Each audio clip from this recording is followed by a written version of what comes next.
Evening దేశంలో నెలకొన్న విభిన్న పరిస్థితులపైన వివిధ కోణాల్లో సమగ్రమైన అవగాహనతో జరిపే ప్రత్యేక కార్యక్రమం నవభారతానికి స్వాగతం.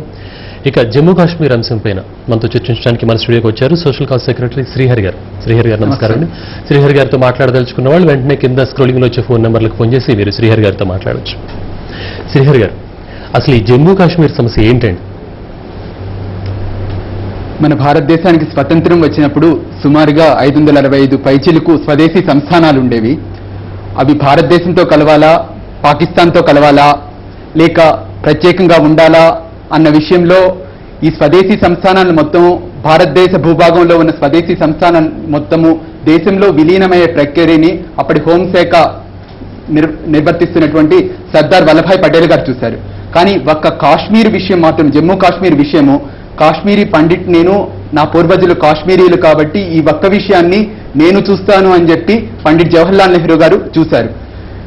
మిగతా స్వదేశీ సంస్థానాల విలీనమప్పుడు అక్కడి రూలర్స్ ఏ విలీన పత్రం మీద అయితే సంతకం పెట్టారో జమ్మూ కాశ్మీర్ రాజు, అప్పటి రాజు హరిసింగ్ కూడా దాదాపుగా అదే ఇన్స్ట్రుమెంట్ ఆఫ్ ఎషన్ మీద సంతకం పెట్టారు.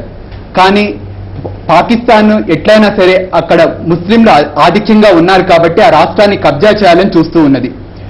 ప్రత్యక్ష యుద్ధాల్లో పాకిస్తాన్ ఇప్పటి వరకు ఓడిపోయింది. 47-48లో చేసిన యుద్ధంలో ఓడిపోయింది, 65లో చేసిన యుద్ధంలో ఓడిపోయింది, 71లో చేసిన యుద్ధంలో ఓడిపోయింది, 1999లో కార్గిల్ యుద్ధంలో కూడా ఓడిపోయింది. ఈ ప్రత్యక్ష యుద్ధాల్లో కాకుండా ఉగ్రవాదం ద్వారా మన దేశాన్ని నుంచి భూభాగాల్ని వేరు చేయాలి, లేకుంటే అవి పంజాబ్ లాంటి ప్రాంతాలు స్వతంత్ర ఖలిస్తాన్గా అవతరించడం కోసం కూడా పాకిస్తాన్ కొద్ది ప్రయత్నాలు చేసింది. జమ్మూ కాశ్మీర్లో ఉగ్రవాదము 1980 చివరి నుంచి ఒక దశాబ్దం కాలం వరకు చాలా ఘాటుగా ఉన్నప్పటికీ కూడా ఆ ఉగ్రవాదం ద్వారా కూడా వాళ్ళు ఏదైతే లక్ష్యం ఉన్నదో జమ్మూ కాశ్మీర్ని భారతదేశం నుంచి వేరు చేయాలనే లక్ష్యము సాకారం కావటం లేదని అర్థం చేసుకున్నారు. కాబట్టి ఇప్పుడు అక్కడ ప్రజాభిప్రాయము భారతదేశానికి వ్యతిరేకంగా ఉన్నది అని చూపించడం ద్వారా ఏమైనా జమ్మూ కాశ్మీర్ రాష్ట్రాన్ని భారతదేశం నుంచి వేరు చేద్దామా అని చెప్పి పాకిస్తాన్ ప్రయత్నిస్తూ ఉన్నది. దీనికి కొన్ని వెస్టర్న్ ఇంట్రెస్ట్ కూడా సహకరించడం వల్ల ఈ సమస్య ఇప్పటికీ రావణ కాష్టంలాగా రగులుతూ ఉన్నది. సో ఇప్పుడు మీ బీజేపీ పార్టీ తరఫున ఈ రోజు పోరాటం చేయడం, ధర్నాలు చేయడం జరిగింది. సో అని ఏమని ఈ రోజు మీరు ధర్నా చేయడం జరిగింది? నేను పార్టీని అఫీషియల్గా రిప్రజెంట్ చేయట్లేదండి. సోషల్ కాజ్ అనే వాలంటరీ ఆర్గనైజేషన్ సెక్రటరీని. జమ్మూ కాశ్మీర్ పరిరక్షణ సమితి ఈ బ్యానర్తో ఇందిరా పార్క్ దగ్గర ధర్నా జరిగింది. ఈ ధర్నా డిమాండ్ ఏంటంటే, ఈ మధ్య కేంద్ర ప్రభుత్వము జమ్మూ కాశ్మీర్ విషయంలో నియమించిన త్రిసభ్య కమిటీ శ్రీమతి రాధాకుమారు, దిలీప్ పడ్గోంకరు, ఎంఎం అన్సారీ వీళ్ళ ముగ్గురు ఒక నివేదికను ఇచ్చున్నారు. ఈ నివేదిక 2011 అక్టోబర్లో సమర్పించినప్పటికీ సుమారు 7-8 నెలల కాలం పాటు తొక్కిపెట్టి పార్లమెంటు సమావేశాలు పూర్తి కాగానే దాన్ని బయటకు పెట్టింది ప్రభుత్వం. ఒకవేళ చిత్తశుద్ధి ఉన్నప్పుడైతే పార్లమెంటు సమావేశాలు జరుగుతూ ఉన్నప్పుడు నివేదికను ఎందుకు బయట పెట్టలేదు? Motives, we suspect the motives of the government. ఈ రిపోర్ట్ చాలా భయానకంగా ఉన్నది. సమస్యని సాల్వ్ చేసే బదులు ఇంకా సంక్లిష్టంగా చేసే విధంగా ఉన్నది. ఫర్ ఎగ్జాంపుల్, ఇప్పటి వరకు మన దేశంలో ఉన్న వాళ్ళందరము పాక్ ఆక్రమిత కాశ్మీర్, జమ్మూ కాశ్మీర్లో పాకిస్తాన్ ఆక్రమించుకున్న భూభాగాన్ని పాకిస్తాన్ ఆక్యుపైడ్ కాశ్మీర్, పాక్ ఆక్రమిత కాశ్మీర్గా పిలుస్తూ ఉన్నాం. ఇలా పిలవాలి అని చెప్పి అంతర్జాతీయ వేదికల మీద భారతదేశం ఫైట్ చేస్తూ వస్తున్నది. కానీ ఈ రిపోర్ట్ రాసిన ముగ్గురు కూడా రిపోర్ట్లో చాలా ప్లేసెస్ లో పాకిస్తాన్ అడ్మినిస్టర్డ్ కాశ్మీర్ అని రాశారు, పాకిస్తాన్ పాలిత కాశ్మీర్. ఇది ఎవరి భాష? వేర్పాటువాదుల భాష, ఉగ్రవాదుల భాష, పాకిస్తాన్ యొక్క భాష. వాళ్ళ భాష ప్రభుత్వం యొక్క అధికారిక రిపోర్ట్లో ఎలా వచ్చింది? అట్లాగే జమ్మూ కాశ్మీర్కి ఇంకా స్వయం ప్రతిపత్తి కల్పించాలి అన్న విషయంలో కూడా పరిశీలించడానికి ఒక కాన్స్టిట్యూషన్ కమిటీ. ఎందుకంటారు జమ్మూ కాశ్మీర్ కి సెపరేట్ గా స్వయం ప్రతిపత్తి ఎందుకు కల్పించారు? మన భారతదేశంలో అంతర్భాగం అయినప్పుడు మళ్ళీ దానికి వేరే చట్టాలు వేరే ఎందుకు అమలు అవుతాయి అక్కడ? ఇది మన ప్రథమ ప్రధాని పండిట్ జవహర్లాల్ నెహ్రూ చేసిన తప్పిదము. ఈ 370వ అధికరణం రాజ్యాంగంలో ఉంచటానికి అప్పుడు ఉప ప్రధాని సర్దార్ వల్లభాయ్ పటేల్కి ఏమాత్రం ఇష్టం లేదు. కానీ కొన్ని నాటకీయ పరిణామాల కారణంగా ఇది రాజ్యాంగంలో చోటు చేసుకుంది. ఈ 370వ అధికరణాన్ని రాజ్యాంగ సభలో ఆమోదించే విధంగా చూసే బాధ్యతని ఆయన నెత్తిన పెట్టి ప్రధానమంత్రి గారు దేశం బయటకు వెళ్లిపోయారు.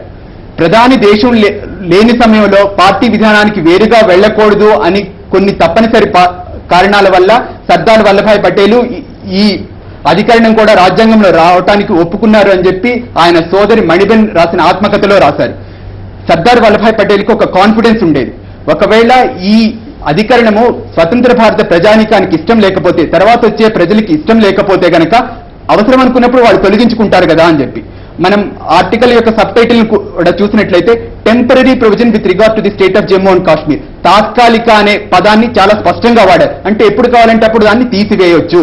పండిట్ జవహర్లాల్ నెహ్రూ గారు కూడా ఆశించారు ఏమని, జమ్మూ కాశ్మీరు మిగతా దేశంలో కలిసిపోవటానికి ఏదో కొద్ది సమయం తీసుకుంటుంది, ఆ సమయం వరకు మనం ప్రత్యేక ప్రతిపాదిస్తే అక్కడ ఉన్న రాజకీయ పార్టీలు వాళ్ళు, అక్కడ ఉన్న ప్రజలు మాకేమీ వద్దు, మేము స్వతంత్ర భారతదేశంలో మిగతా రాష్ట్రాల్లాగా సరిసమానంగా ఉంటాము, మాకు ప్రత్యేక ప్రతిపత్తి వద్దు అని చెప్పి వాళ్ళేమైనా డిమాండ్ చేస్తారో అని చెప్పి పండిట్ జవహర్లాల్ నెహ్రూ గారు కలలుగన్నారు. ఆయన పార్లమెంట్ లో మాట్లాడుతూ ఒకసారి అంటారు, this article will erode and corrode by itself, దాని అందరికి అదే పోతుంది అని చెప్పి. కానీ ఇప్పుడు మాత్రం అక్కడ ఉన్న రాజకీయ పార్టీల వాళ్ళు, సెపరేటిస్టులు ఇంకా ఎక్కువ ప్రతిపత్తి కావాలి, ఇంకా ఎక్కువ ప్రతిపత్తి కావాలని గొంతెమ్మ కొరకులు కోరుతూ ఉన్నారు. ఇది భారత్ జాతి యొక్క సమగ్రతకు గొడ్డలి పెట్టు.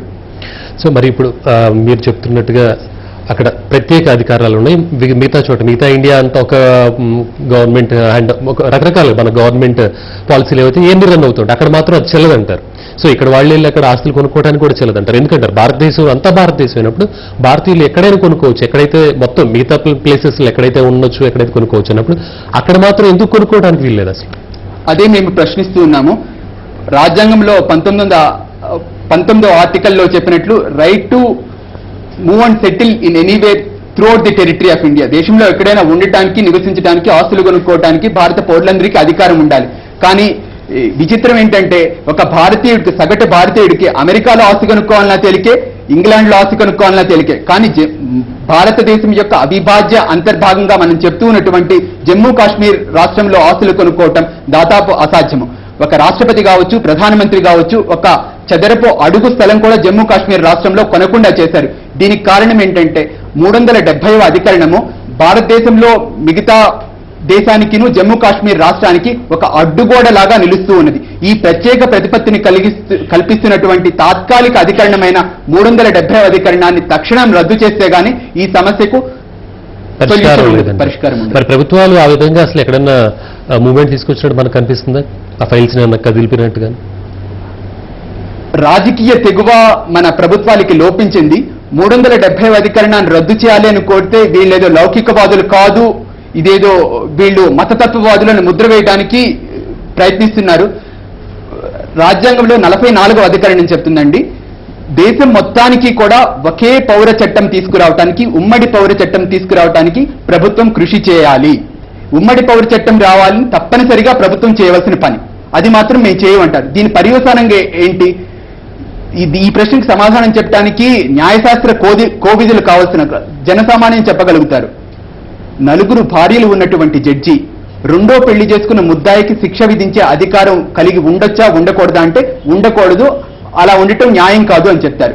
కానీ బహుభార్యాతత్వాన్ని ఒక మతానికి చెందిన వాళ్ళకి పర్మిట్ చేయటం వల్ల హైపోథెటికల్ గా ఇటువంటి సిచ్యువేషన్ భారతదేశం లీగల్ వ్యవస్థలో పాసిబుల్ అవుతూ ఉన్నది.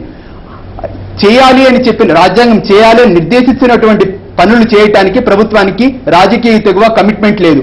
తాత్కాలికము తప్పనిసరిగా తీసేయాలి అని చెప్పిన వాటిని తీసేయటం కాకుండా మన మధ్యవర్తుల నివేదిక కూడా చెప్తుంది, ఈ టెంపరరీ అనే వర్డ్, తాత్కాలిక అనే పదాన్ని ఎత్తివేసి ప్రత్యేక అనే వర్డ్తో రిప్లేస్ చేసి ఈ ప్రత్యేక ప్రతిపత్తిని శాశ్వతం చేయాలి అని చెప్పి వాళ్ళు రికమెండ్ చేస్తున్నారు. This is shocking. దీన్ని ఎట్టి పరిస్థితుల్లో కూడా దేశభక్త పౌరులు ఒప్పుకోకూడదు. మరి అంటే ఇప్పుడు మీరు చెప్తున్నారు, మీరు స్వచ్ఛంద సంస్థగా వెళ్ళి మీరు ఫైట్ చేస్తున్నారు, బాగానే ఉంది. సో మీరు ఎంతకాలం నుంచి దీని మీద ఫైట్ చేస్తున్నారు? ఫైట్ చేయడం వలన ఎక్కడైనా మీకు ప్రభుత్వం నుంచి ఎప్పుడైనా ఒక స్పందన లాంటిది వచ్చిందా? మేము దీని మీద చూస్తున్నాం, లేకపోతే ఓకే కొంతకాలానికి ఇది ఒక గాడి పడుతుందని ఎప్పుడు మీకేమైనా చెప్పడం జరిగిందా ఎప్పుడైనా?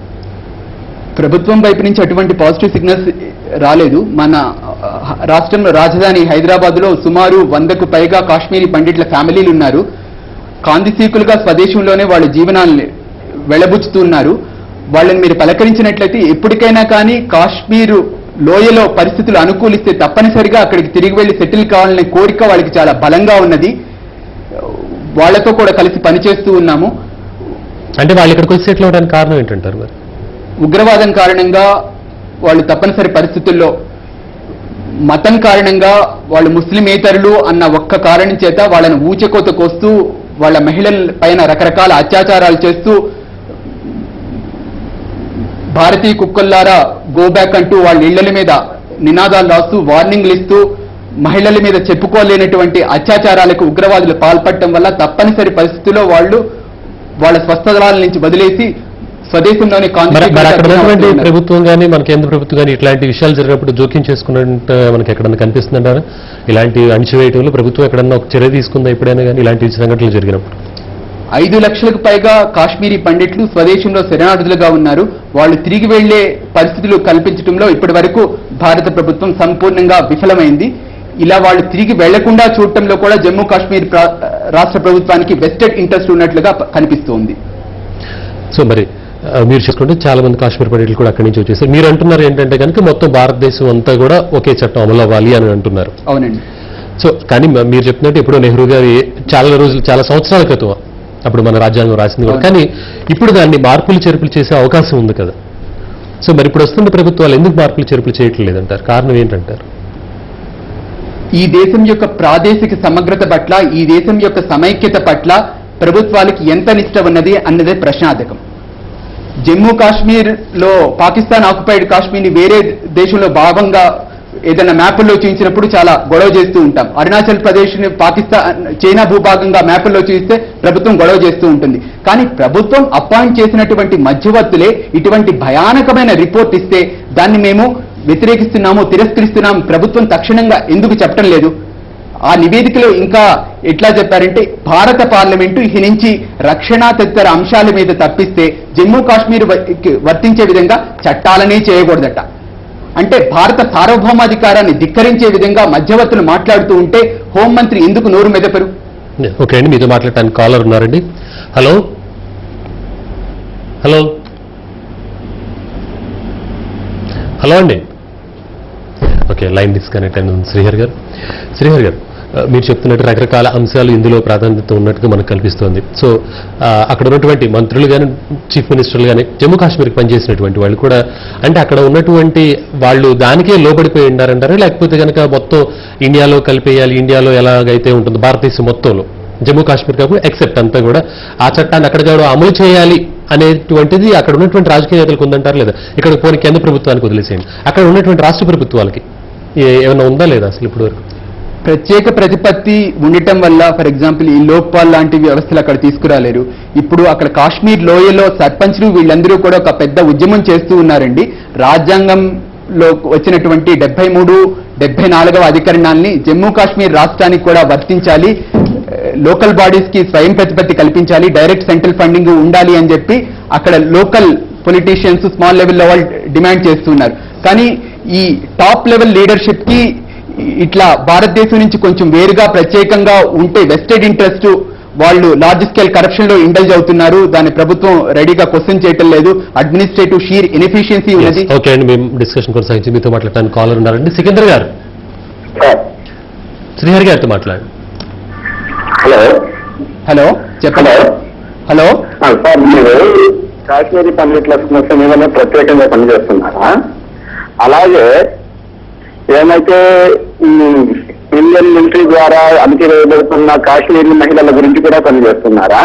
అలాగే మణిపూర్ ఈశాన్య రాష్ట్రాల్లో కూడా మన ఆర్మీ ద్వారా అత్యాచారాలకు గురి సాగడి మహిళలు అనేక రకంగా అణచివేత ఎదుర్కొంటున్నారు. అటువంటి వైపు మీరు ఏం దృష్టి పెడుతున్నారు? ఈ యాక్టివిటీస్ ఈ సంస్థ ఎలా ఉన్నాయి కనుక్కోవచ్చు. మా సంస్థకి జమ్మూ కాశ్మీర్లో ఏమీ సపరేట్ వింగ్ లేదండి.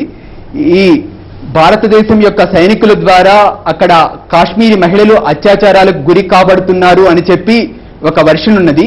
అది కొద్ది వరకేమైనా వాస్తవమేమో కానీ అవాస్తవాలని చాలా ఎక్కువగా చిత్రీకరించి ప్రచారం చేయటంలో కొన్ని organisations పనిచేస్తున్నామండి.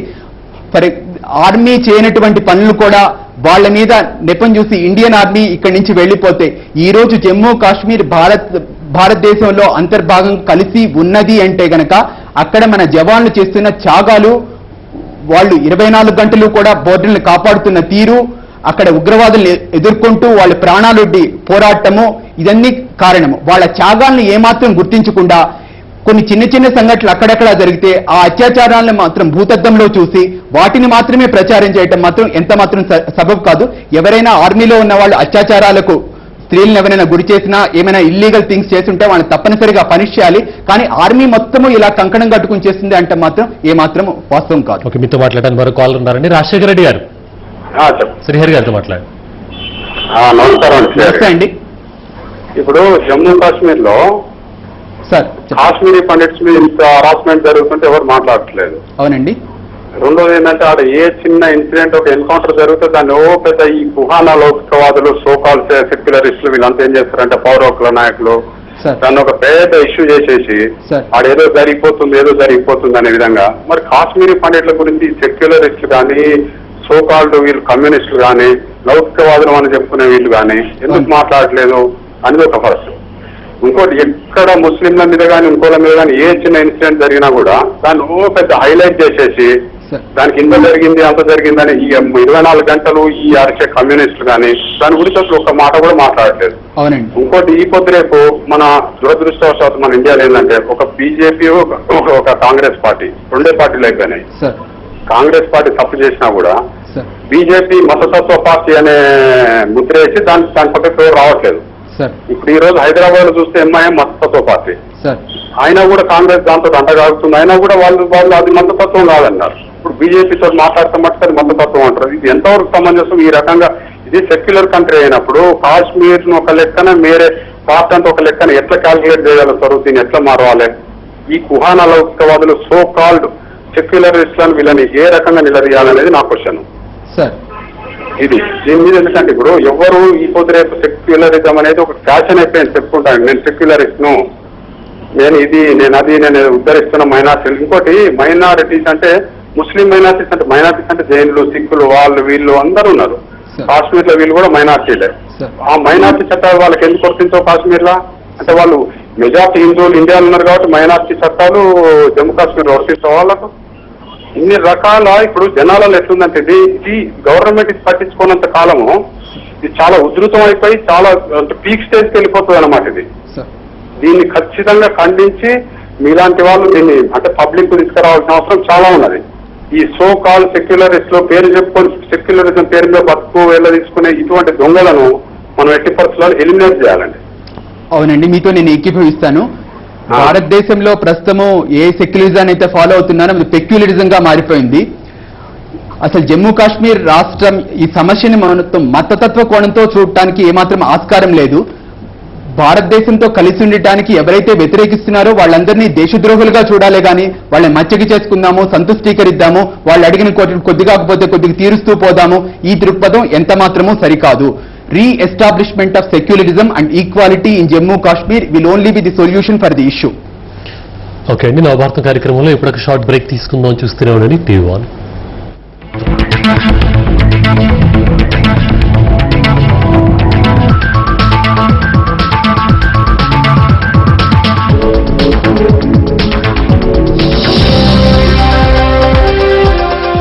Let's get down to the basics of life. I am what I am. Happy born man, this is just what I like. Let's get down to the basics of life. I always make sure I look fine, but guys ain't standing in a line. So I shop at home, save time. So many good things online. Shop like a man. Log on to basicslife.com. HP అందిస్తోంది affordable printing ₹449K ప్రతి cartridge. తమ పిల్లలకి top grades రావాలనుకునే parents కోసం, మీ పిల్లల భవిష్యత్తుని ఉజ్వలం చేయడం కోసం కొనుక్కోండి HP ink advantage printer. SMS smart kit to 56070.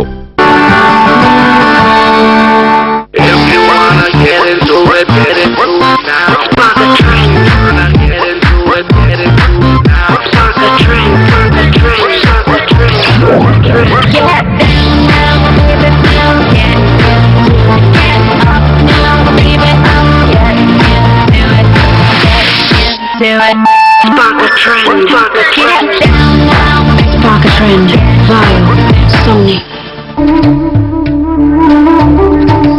సామాజిక అంశాలతో నాటకాలకు జీవం పోసిన ప్రఖ్యాత రచయిత, పడమటి గాలి సృష్టితో నాటకరంగ స్థాయిని రెట్టింపు చేసిన దర్శకుడు, సామాజిక ప్రయోజనమే లక్ష్యంగా నాటక రంగానికి సేవలందిస్తున్న పాటిబండ్ల ఆనందరావుతో ఈ వారం జీవన్ నాటకం. ఆదివారం ఉదయం 9 గంటలకు. తెల్ల తెల్లని బంగారం ఇది హనుమాన్ బీజీటు పత్తి విత్తనం. సిరులెన్నో తెస్తుంది హనుమాను, పత్తి చేను నవ్వుతుంది పలుమార్లు.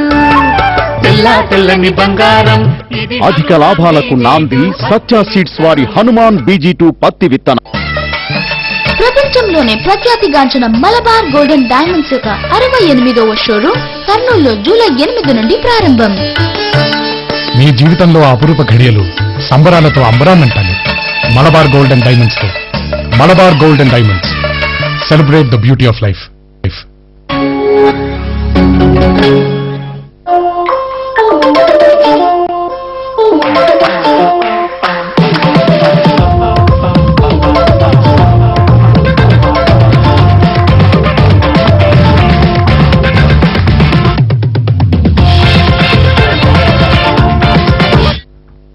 The HP Envy Ultrabook, powered by Intel Core i3 processor. It's the Ultrabook that's up for anything. Ultrabook inspired by Intel, perfected by HP.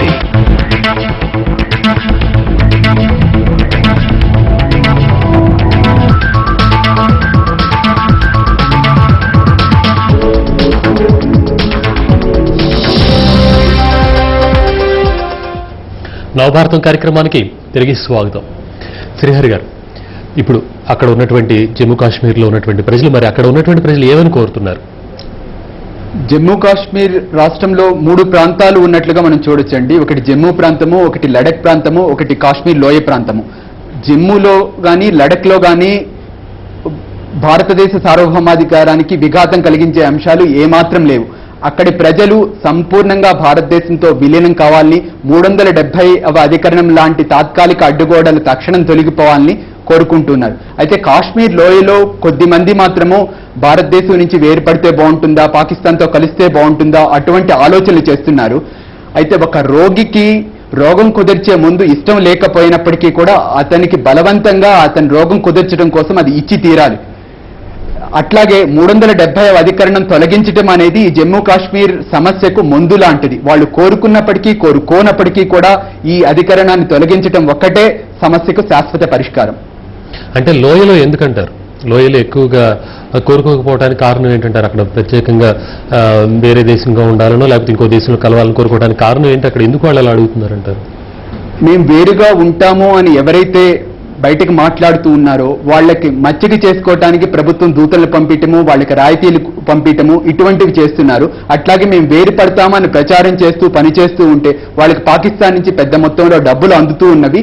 ఈ వెస్టెడ్ ఇంట్రెస్ట్ కారణంగా ఈ వేర్పాటువాదం కొద్దిగా కాశ్మీర్ లోయలో ఉన్నది. ఇది కూడా పాకిస్తాన్లో ఇన్స్టెబిలిటీని చూసి చాలా వరకు తగ్గుముఖం పడుతూ ఉన్నది. ఈ తగ్గుముఖం పట్టిన సమయంలోనే సరి అయిన పరిష్కారం కనుగొనే విధంగా చర్యలు తీసుకోవడం బాగుంటుంది. అంటే ఎలాంటి చర్యలు తీసుకోవాలంటే, అంటే ఒకవేళ మన ప్రభుత్వం అక్కడ ఇస్తున్నటువంటి ప్యాకేజీలు కానీ అవన్నీ కూడా మన ప్రభుత్వం ఉపసంహరించుకోవాలంటారు, వాళ్ళకి స్పెషల్గా ఏమి ఇవ్వకుండా? జమ్మూ కాశ్మీర్ రాష్ట్రాన్ని భారతదేశంలో ఉన్న మిగతా రాష్ట్రాలతో ఎక్కువ తక్కువ ప్రత్యేకంగా ఏమాత్రం కాకుండా సరిసమానంగా చూస్తే కనుక సమస్య పరిష్కారం అయిపోయినట్లే. ఇప్పుడు ఫర్ ఎగ్జాంపుల్ కాశ్మీర్ లోయలో ప్రజలే లోకల్ బాడీస్ సంబంధించిన 73rd, 74 కాన్స్టిట్యూషనల్ అమెండ్మెంట్స్ మాకు కావాలి అని చెప్పి కోరుకుంటున్నారు. మేము యాక్సెప్ట్ చేస్తున్నాము, మీ రాష్ట్రంలో కూడా వర్తించే విధంగా ఆ లోకల్ సెల్ఫ్ గవర్నెన్స్ ఫెసిలిటేట్ చేస్తూ రాజ్యాంగ సవరణ మేము చేయబోతున్నామని చెప్పి కేంద్ర ప్రభుత్వం ఎందుకు ప్రకటించకూడదు? ఓకే అండి, మరో కాల్ ఉండాలి మీతో మాట్లాడటానికి. నాగమణి గారు. ఓకే అండి, శ్రీహరి గారితో మాట్లాడండి. శ్రీహరి గారు నమస్కారం అండి. నమస్తే మేడం, చెప్పండి. చాలా ఇంట్రెస్ట్ గా ఉందండి మీ మాటలవి. ఒక్కసారి ఇప్పుడు ఈ దేశంలో ఈ మంత్రులందరూ కూడా ఆర్మీలో ట్రైనింగ్ తీసుకుని రావచ్చు కదండి. ఎవరు పడితే వాళ్ళు. సరిగా వినపడలేదు మేడం, మళ్ళీ ఒకసారి చెప్పండి. నాగమణి, ఉపయోగం లేదు ఎవరికి, ఈ ట్రైనింగ్ ఎందుకు తీసుకోకూడదండి? ఓకే, మంత్రులలో ఉపయోగం లేదు, వీళ్ళు ట్రైనింగ్ ఏదైనా తీసుకురావాలి కదా, ఎందుకు ట్రైనింగ్ తీసుకోవడం మనకు మంత్రులు? ఎందుకేమరండి, అన్నిటికీ ట్రైనింగ్ కావాలి, చదువులు కావాలి. మరి ఈ మంత్రులు మాత్రం ఎవడుంటేవాడు, ఎవడు డబ్బు ఉంటేవాడు, ఎవడు నోరు ఉంటేవాడు మంత్రి అయిపోతున్నాడు. ఇప్పుడు వీళ్ళ వల్ల దేశానికి నష్టమే కానీ లాభం లేదు. వీళ్ళు ఆర్మీలో 2 సంవత్సరాలు ట్రైనింగ్ ఎందుకు తీసుకొచ్చుకున్నాడని మంత్రి చేయకూడదండి. అప్పుడు కదా దేశానికి న్యాయం జరుగుతుంది. ప్రజాస్వామ్యంలో ప్రజలు ఎన్నుకున్న వాళ్ళు ప్రజాప్రతినిధులు అవుతూ ఉంటారు. మన కరెక్టేనండి, మనుషులు ప్రజలు ఎన్నుకున్న వాళ్ళు ఉండండి ఒక్కసారి. ప్రజలు ఎన్నుకున్న వాళ్ళు అవుతారు, కానీ ప్రజలు ఎవరిని ఎన్నుకోవాలండి? వాళ్ళకి తెలియక ఎవరంటే వాళ్ళే నేను మంత్రిని, నేను న్యాయం చేస్తాను అనగానే నమ్మేసి ఎవడో ఒకరు చేయాలిగా ఓటన్నాక. సరైన వాళ్ళని ఎవరో ఒకరు వేసుకుంటున్నారు. వీళ్ళకి అసలు ట్రైనింగ్ అంటూ లేకుండా, దేశం అంటే ఏంటో విలువ తెలియకుండా ప్రతి వాళ్ళు దోచుకోవడానికే వస్తున్నప్పుడు వాళ్ళకి ఎందుకంటే మంత్రి పదవులు ఇవ్వటం, దేశాన్ని తాకట్టు పెట్టుకోవడం, దోచుకుని తినిపోవడానికండి ప్రజల సొమ్ముని. ఓకే నాగమణి గారు, అంతేనండి, ఇంకేముందా? అదేనండి, ఇప్పుడు వీళ్ళకి కూడా ఏ మంత్రి అయితే కావాలో వాళ్ళకి కూడా ఆర్మీకి తీసుకెళ్లి వాళ్ళ ట్రైనింగ్ ఇప్పిస్తే దేశభక్తి గురించి తెలుస్తుందండి వాళ్ళకి. ఓకే అండి, అప్పుడు దేశభక్తి అంటే ఉంటుంది, దేశం మీద ఒక నమ్మకం ఏర్పడి వాళ్ళు కూడా ఇలాంటి అన్యాయాల అక్రమాలకు పాల్పడకుండా ఉంటారు. తప్పనిసరిగా ఆర్మీలో కొద్ది కాలం పనిచేసే నియమము ఇజ్రాయెల్ లాంటి దేశాల్లో ఉన్నది. మన దేశంలో ప్రస్తుతం లేదు, వస్తే బాగుంటుంది అని నేను కూడా అనుకుంటున్నాను. మన రాజకీయ నాయకులను చూసినట్లయితే కనుక వాళ్ళలో చాలా మందికి జమ్మూ కాశ్మీర్ సమస్య యొక్క మూలాలేంటి, దాన్ని పరిష్కరించడానికి ఏమి చేస్తే బాగుంటుంది అన్న విషయంలో స్పష్టమైన అవగాహన చాలా లోపించిందండి. ఈ సమస్య పట్ల సరియైన అవగాహన ఉండాలి. అట్లాగే ఆ పరిష్కారాన్ని ఇంప్లిమెంట్ చేసే రాజకీయ తెగువ కూడా ఉండే నాయకుల్ని ఎన్నుకోవటము ప్రజాస్వామ్యంలో పౌరుల యొక్క విధి కూడా. అటువంటి ప్రజాప్రతినిధులు మనకు వచ్చేలాగా చూసుకోవటం మన బాధ్యత కూడా. అంటే ఇప్పుడు ఉన్నటువంటి ఈ కారణాలన్నిటికీ కూడా ప్రస్తుతం ఉన్నటువంటి రాజకీయ నాయకుల వల్లనే ఇలా తయారైందంటారు. అసలు ఈ విధంగా అవడానికి ఇప్పటి వరకు ఈ జమ్మూ కాశ్మీర్ సమస్య తేలకపోవడానికి కానీ, లేకపోతే అక్కడ ఒక చట్టం ఇక్కడ ఒక చట్టం అమలు పరచడానికి కానీ, వీటన్నిటికీ కారణం రాజకీయ నేతలే అంటారు. రాజకీయ నాయకుల చేతగానితనము, వాళ్ళని ప్రజలు సరిగా ప్రశ్నించకపోవటము రెండు కారణాలండి. సో ఇప్పుడు మన భారతదేశంలో ప్రజలందరూ కనుక వీళ్ళని ఓటు వేయడానికి వచ్చిన రోజున దీని గురించి కనుక ప్రస్తావిస్తే కనుక అప్పుడు వీళ్ళలో మార్పు వచ్చే అవకాశం ఉందంటారా? ప్రశ్నించాలి. ఎలాగంటే ఫర్ ఎగ్జాంపుల్ నేను కొద్ది రోజుల క్రితం నా మిత్రుడు రాహుల్ రాజ్దాన్ మైక్రోసాఫ్ట్ లో పనిచేస్తూ ఉన్నారు. ఆయన గృహప్రవేశానికి వెళ్ళాను. ఆయన ఒక కాశ్మీరీ పండితుడు నిర్వాసుడిగా వచ్చాడు. ఇక్కడ ఫ్లాట్ కొనుక్కుని నన్ను కూడా ఆహ్వానించాడు. నాకు ఒక ఆలోచన వచ్చింది. శ్రీహరి శ్రీనగర్ లో ఫ్లాట్ కొనుక్కోలేనప్పుడు రాహుల్ రాజ్దాన్ ఇక్కడ కొనుక్కోగలుగుతున్నాడు, శ్రీహరి కూడా శ్రీనగర్ లో ఎందుకు కొనుక్కోలేడు? నాకు వేళ ఒక డబ్బులు ఉంటే గనక మన దేశం మొత్తంలో కూడా శ్రీనగర్ పేరున్నటువంటి సాంప్రదాయబద్ధమైన రాష్ట్ర రాజధాని మరేదైనా ఉన్నదా? శ్రీహరి, శ్రీలక్ష్మి, శ్రీవాణి, శ్రీ విద్య ఇటువంటి పేరులో శ్రీ అనే పదానికి వర్డ్కి అర్థం ఏదో శ్రీనగర్ లో శ్రీ కూడా అదే అర్థము. కశ్యప మహర్షి నిర్మిత ప్రాంతం కాశ్మీర్. ఒక British historian went to the extent of saying that the civilization and culture of India finds its best expression in Jammu and Kashmir. అటువంటి జమ్మూ కాశ్మీరు కేవలం అక్కడ నివసించే వాళ్ళది మాత్రమే కాదు, ప్రతి ఒక్క భారతీయుడిది కూడా అన్న భావం ఉండాలి, మనందరిలో ఉండాలి. సో అప్పుడే ఆ మార్పు అనేది రాగలుగుతుంది, వస్తుంది. సో ఇప్పుడు పాక్ ఆక్యుపైడ్ కొంత కాశ్మీర్ని కొంత ఆక్యుపై చేసినట్టుగా ఉంటుంది. సో మనకి చిత్రంలో కూడా కనిపిస్తూ ఉంటుంది కొంత మ్యాప్, కానీ మన భారతదేశంలో అది చెప్పరు మనకి. సో అది లేదు, ఆక్యుపై చేయలేదు అంటారు. వాళ్ళు మాత్రం ఆక్యుపై చేసామని చెప్తారు, ఇదంతా మాదే అంటారు. మరి అక్కడ ఉన్నటువంటి ప్రజల పరిస్థితి ఏంటంటారు? అసలు పాకిస్తాన్ ఆక్యుపైడ్ కాశ్మీర్ ఇప్పుడు పాకిస్తాన్ కబ్జాలో ఉన్నది, కానీ our title deeds with regard to the whole of the state of Jammu and Kashmir are impeccable. ఒక పార్లమెంట్ రెజల్యూషన్ కూడా ఉన్నది. మన ఆంధ్రప్రదేశ్ చెందిన పివి నరసింహారావు ప్రధానమంత్రిగా ఉన్నప్పుడు భారతదేశంలో ఉన్న రాజకీయ పార్టీలకు చెందిన అందరూ ఎంపీలు కూడా ఓటు వేసి ఏకగ్రీవంగా పార్లమెంట్ లో తీర్మానించింది ఏంటంటే, liberating Pakistan occupied Kashmir is the only unresolved part of Jammu and Kashmir issue. Pak ఆక్రమిత కాశ్మీర్ ని విలీనం చేసి భారత్ లో విలీనం చేసుకోవడం మాత్రమే ఈ సమస్యలో మిగిలి ఉన్న కోణము అని చెప్పి అక్కడి ప్రజలు కూడా పాకిస్తాన్ యొక్క ఎక్స్ప్లాయిటేషన్ వద్ద చాలా విసుగు చెంది ఉన్నారు. వాళ్ళని పాకిస్తాన్ విపరీతంగా ఎక్స్ప్లాయిట్ చేస్తుంది. అట్లాగే అక్రమంగా చైనాకి కొద్ది భూభాగాన్ని పాకిస్తాన్ ధారాదత్తం చేసింది. ఆ చైనాకి ధారాదత్తం కాబడ్డ భూభాగము పాకిస్తాన్ ఆక్యుపైడ్ కాశ్మీర్ మొత్తం కూడా లీగల్ గా చూసినట్లయితే డీ జ్యూరీ పొజిషన్ ఏంటంటే భారతదేశానికి, డీ ఫ్యాక్టో పొజిషన్ ఇది కావాల్సిన అవసరం ఎంతైనా ఉంది. దానికోసం మనం ప్రయత్నించాలి. సో ఇవాళ మీరు చేసిన దీక్ష అంటే దేశవ్యాప్తంగా చేశారా అన్ని చోట్ల కూడా? ఈ మధ్యవర్తుల నివేదికను వ్యతిరేకిస్తూ దేశవ్యాప్తంగా నిరసనలు జరుగుతున్నామండి. అందులో భాగంగానే ఈ మధ్యవర్తుల నివేదిక ఏమని ఇచ్చారు అసలు? అంటే పూర్తిగా భారతీయ యొక్క పొజిషన్ జమ్మూ కాశ్మీర్లో ఇంకా వీక్ అయ్యే విధంగా ఇచ్చారు.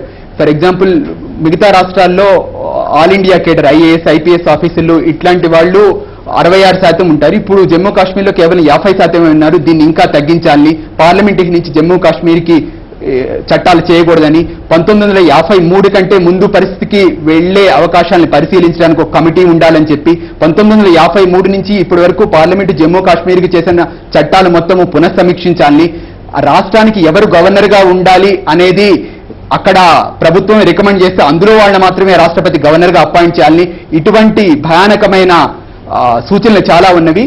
జమ్మూ కాశ్మీర్ని ప్రత్యేకంగా చూసి ఆ వేర్పాటువాద మనస్తత్వాన్ని కుహానా లౌకికవాదులు పోషిస్తూ ఉన్నంతకాలం ఈ సమస్య రగులుతూ ఉంటుంది. మిగతా రాష్ట్రాలతో సరిసమానంగా చూస్తూ ప్రత్యేక ప్రతిపత్తి కలిగిస్తున్న 370వ అధికరణాన్ని రాజ్యాంగం నుంచి రద్దు చేసినప్పుడు మాత్రమే కాశ్మీర్ సమస్యకు శాశ్వత పరిష్కారం లభిస్తుందండి. ఓకే, శ్రీహరి గారు నవభారతం కార్యక్రమానికి వచ్చినందుకు ధన్యవాదాలండి. ఇది ఈనాటి నవభారతం కార్యక్రమం. చూస్తూనే ఉండండి టీవీ1.